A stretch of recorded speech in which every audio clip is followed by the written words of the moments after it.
Beatle Apocalypse, The Untold Tale, written by Jagannatha Dasa, narrated by Jagannatha Dasa.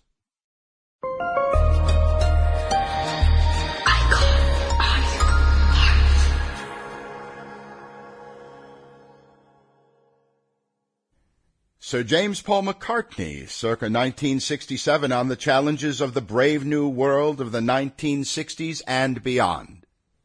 It's a bit too controlled, you know, because you want to go and do something and somebody says, oh, no, subsection B, clause A, you can't do that, you know.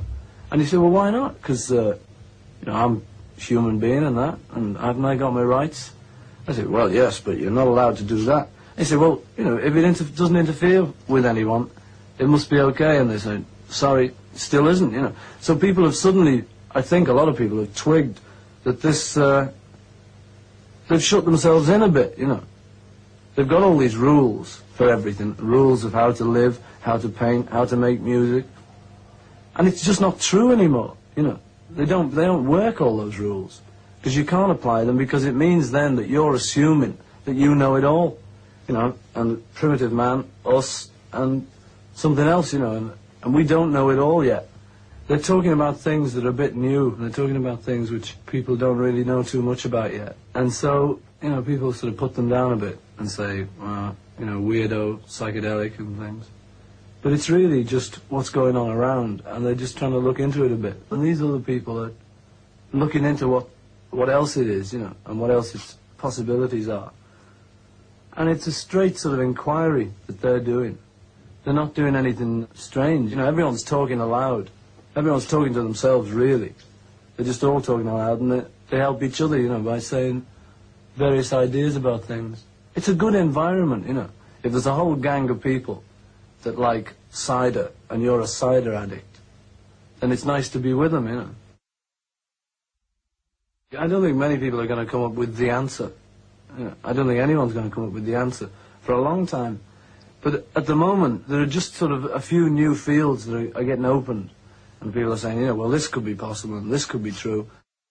With doing anything like this, is that I remember when anyone, you know, when anyone did anything vaguely against normal things, you know, that I always used to think, well, he's a crank, you know, or if he sat down in Trafalgar Square, I thought, you know, there's the little pigeonhole to put him in, you know, he's nuts.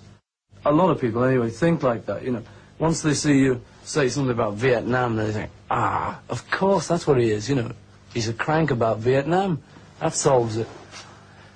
And I get a bit of that, you know, because I'm, you know, I fit into a neat little pigeonhole, which is like, I don't know, rock and roll gone too far, you know. I think that's what people think. Of course, he's cracked. He's nuts now. Trouble is that all these rules, people getting frightened once they see someone who doesn't agree with the rules, you know, because it's breaking the whole foundation of everything they believe in and live in, you know. So that when these weirdos, inverted commas, come up and say, you know, look, my hair's long and it's great, you know, and I'm growing a beard, you know, and I don't care about you and stuff, then the people think, well, you know, what is this, man, you know, he should stick along with it all like us. And then even if he says, well, you know, you're all wrong, your rules are wrong, they don't want to know, really. You know, because that's their life, that's their whole shell. So you can't really come along and just burst it. You've got to do it very gently and say, you know, look, I really wish the people that look sort of with anger at the weirdos, at the happenings, at the psychedelic freakouts, would instead of just looking with anger, just look with nothing, with no feeling, you know, be unbiased about it. Because they really don't realize that what these people are talking about is something that they really want themselves. It's something that everyone wants. You know, it's personal freedom to be able to talk and be able to say things. And it's dead straight. It's a real sort of basic pleasure for everyone. But it looks weird from the outside. But it isn't. It's really great, straight. I remember that was exactly what I wanted then, what I want now. You know, which is just to be able to move freely, you know, and do what you want to do, as long as you don't interfere with other people. If you interfere, okay, then you've got to have rules against you, because you could just go around, you know, doing anything, which might be a bit of a drag for some people. But first of all, then we can have rules against that. But I mean, at least you must be able to do what you Sample complete. Ready to continue?